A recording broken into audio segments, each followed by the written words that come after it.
Hi guys, Budge Bill Racing. It's been a long time. I've been looking on the internet because I just recently bought an MSD 6A Plus, I believe it is. Ultra 6A Plus, 6AL. I bought an MSD Ultra 6AL Plus, and I've been looking online on YouTube and all these other video sites for installation videos. Never really found any. Never found any to help you out with anything or nothing. Well, I kind of jumped the gun before I started recording and started putting stuff together.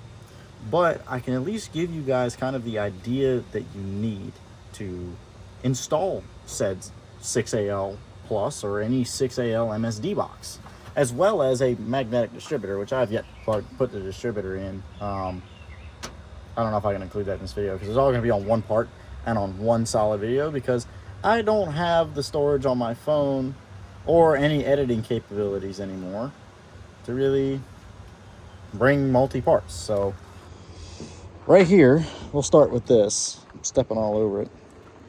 Right here is your wire for the distributor. Plugs into the distributor, plugs into that. Let me get that back out the way. So I had mounted my 6AL over here on the downslope of the fender well. It's on these rubber bushings here. This wire right here that you see coming up here comes over to your coil.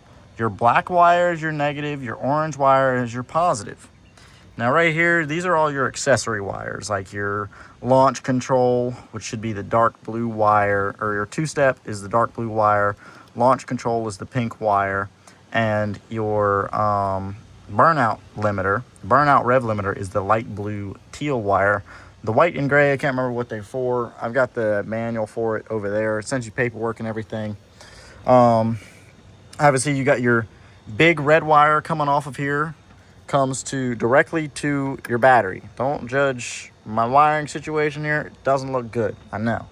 And then you got your big black wire here, also runs to the negative terminal of the battery. Yeah, I know, red and black is switched because black is red, red is black. Simple as that. I don't know why. Don't ask me. I'm not an electrician. I'm a maintenance operator. I just fix stuff. So obviously, you know, there's one more wire right here. This wire loom that goes into my firewall right now. There is a red, black, and green wire. There's also two splices off the red and the black. The red wire is your switched 12-volt source. So we'll come in here. I've got my switch panel here. So this is main power on. This is fuel pump. And this is ignition. Under here, you can see this is your crank trigger wire. Now, if you're running something with a crank trigger, you're going to need a crank trigger. But these two wires right here that are in the same loom as the crank trigger are your switched 12-volt positive and ground. The black ground, the ground on that wire is optional. Does not need to be hooked up. Now, you can hook it up, but it says here, right here, black number 18 is a referenced ground optional. Thank you. It's a optional ground you don't really have to hook up.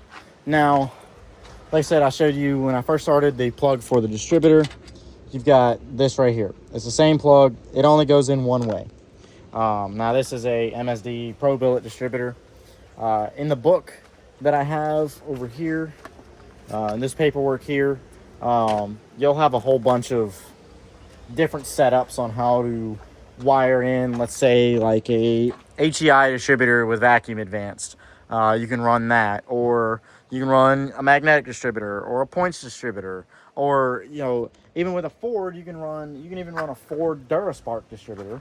You can run a GM factory style distributor as well. It shows you diagrams on how to wire it in. Now, I'm not the best electrician, nor am I the best at cleaning stuff up, but this stuff will all get cleaned up. Power wires will get wrapped into one loom, and all of these wires will be loomed up going into the cab to where it'll all be not so very visible here. But little look at my turbo F-150 that you guys haven't seen in a while. I've already got intercooler in, oil cooler in. I ended up switching out the Holley EFI that I had for a Holley double pumper 1050 CFM carb. Obviously, you got the 88mm turbo over there. Here's my list. Better the truck's nasty, but you got fuel cell back there. Interior is full of motorcycle parts. You've got bucket seats. All the factory stuff still works. Turn signals still work. Lights still work. Windshield wipers work. Except I have added this panel right here for fuel pump and ignition. It's pretty great. So if you guys have any other questions or concerns about installing your 6AL MSD ignition box, drop them down into the comments. Y'all don't gotta like and y'all don't gotta subscribe. I don't give a damn. Y'all have a good day.